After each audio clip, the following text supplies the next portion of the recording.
Olá! É excelente ter a companhia de cada pessoa que acompanha a nossa apresentação de hoje. Sabe aquele momento em que um comentário maldoso acaba com a nossa paz interior? Pois é, hoje a gente vai conhecer um verdadeiro kit de ferramentas milenar. Trata-se do estoicismo, uma filosofia antiga que funciona perfeitamente para a gente construir uma armadura mental super resistente contra as grosserias do dia a dia. Se as palavras de alguém já te tiraram do sério, as estratégias que vamos explorar hoje vão mudar completamente o jogo para nós. Certo, vamos mergulhar nisso.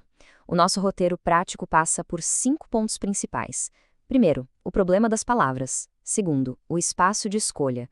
Depois, a estratégia do humor. Em seguida, o poder do silêncio. E, por fim, como comprar a nossa tranquilidade. Vamos lá? Ponto 1. O problema das palavras. Para começar, a gente precisa encarar uma dor que é super universal, a própria biologia do insulto. Pensa bem, por que será que uma simples palavra arruína um dia inteiro? A gente acorda super bem, aí escuta um comentário torto no trânsito e, bum, o humor vai para o espaço por 24 horas. A verdade é que o nosso cérebro primitivo processa um insulto quase como se fosse um ataque físico real. Isso desencadeia uma verdadeira avalanche de emoções negativas, preparando o nosso corpo para lutar ou fugir, mesmo que o tal do perigo seja só uma frase dita da boca para fora. A gente tem essa programação evolutiva que faz a gente se importar demais com o nosso status social. E é aqui que mora o grande contraste. O nosso instinto biológico padrão, ele grita por raiva e retaliação, né? É como se a gente tivesse um lobo interior super agressivo que quer rosnar de volta. Mas o ideal estoico busca exatamente o oposto: tranquilidade, invencibilidade e resiliência emocional absolutas. A grande promessa dessa filosofia é que nós podemos sim treinar a mente para agir com uma serenidade inabalável, mesmo quando esse nosso lobinho da raiva começa a uivar lá no fundo. Avançando para o nosso segundo ponto, o espaço de escolha. Afinal, como a gente domina a mente e deixa de ser refém dessa nossa biologia? E isso ilustra de forma brilhante a magia da filosofia estoica. Reparem na ideia desse espaço psicológico no centro do esquema. Entre o estímulo, que é um insulto que a gente recebe, e a nossa resposta, existe uma fenda. Nós temos o poder gigantesco de dar um passo atrás, dentro desse espaço, testar as nossas impressões e escolher racionalmente como vamos reagir. Não precisamos agir no piloto automático da raiva de jeito nenhum. Isso nos leva a um pensamento profundíssimo do grande filósofo Epicteto. As palavras que alguém joga na nossa direção são, no fim das contas, literalmente, só ondas sonoras vibrando no ar. Elas não têm o poder físico de nos machucar. O que dói de verdade e causa sofrimento é o nosso próprio julgamento interno. É a nossa interpretação dessas ondas sonoras que decide se vamos sofrer ou se vamos continuar inabaláveis. Faz todo sentido, não acha? Isso nos traz ao ponto 3, a estratégia do humor. Chegou a hora de entender como desarmar o insulto e proteger a nossa paz. Diante de um comentário negativo, a gente deve fazer uma espécie de triagem lógica, tipo um pronto-socorro da nossa mente. Passo 1. É verdade? Bom, se o comentário for verdade, não tem motivo nenhum para chateação, a pessoa está apenas relatando um fato. Passo 2. Considere a fonte. Quem foi que nos insultou? É uma pessoa sábia, de caráter, que a gente respeita profundamente?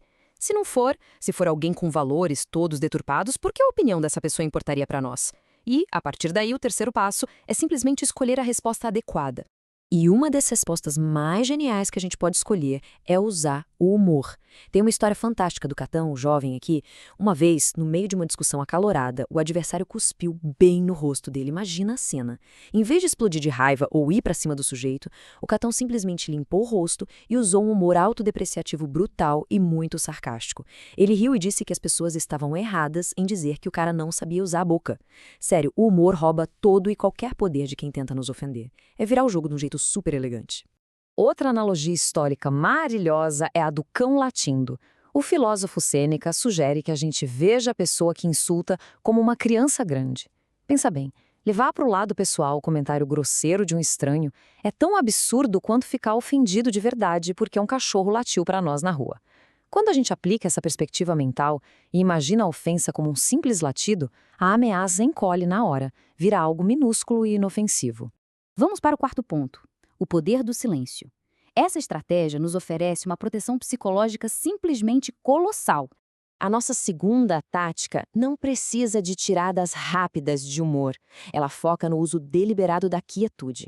Ignorar completamente o insulto é arrasador. Sabe por quê? A pessoa que ofende está quase implorando por uma reação, por um drama. Se a gente simplesmente não responde, tira todo o prazer do insultador.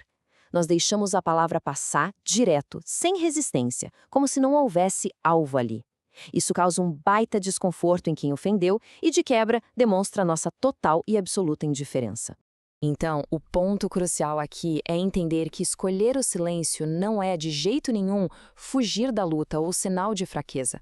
Como o Moçônio Rufo muito bem aponta, suportar de forma calma e silenciosa é o comportamento de alguém magnânimo. É uma demonstração tremenda de força e invulnerabilidade. Exige um autocontrole gigante decidir que aquela provocação não vale nem um segundinho da nossa energia vital. E chegamos ao nosso quinto e último ponto: comprando a tranquilidade. Vamos ver como podemos sair lucrando muita paz interior.